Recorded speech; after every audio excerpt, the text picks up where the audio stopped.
The biggest adventure you can take is to live the life of your dreams. Life is full of challenges. Sometimes we're up and sometimes we're down. And yes, nag-agipod mi og problema. Pero bunga sa pagpaningkamot, inubanan sa pag-ampo. Everything will be passable ug makabutar tanan pangandoy. Salamat God.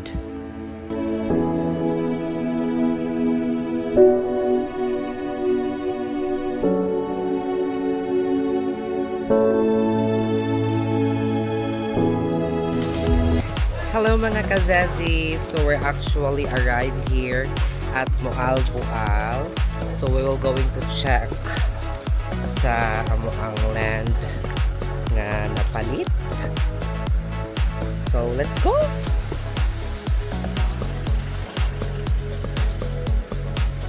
So where you go? So by the way, it's already house and lot. Mali siya mong napalit. So need pa mi og plan kung unsa among buhaton ani.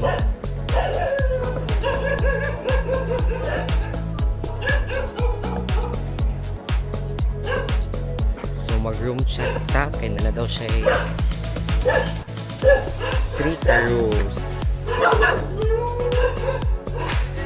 So mali siya ang CR, ang first room, ang second room, ug ang third room. Di na ka check di ang gani kay. So mugawas ta. Yan.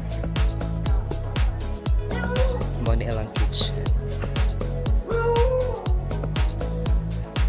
So that's it. Hi everyone! See, this is our, soon to be rest house. Ladies and gentlemen, as you can see, diba?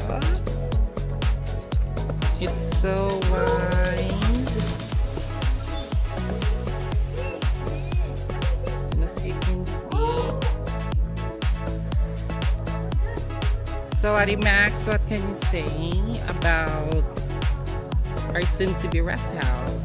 I'm super excited and just relax.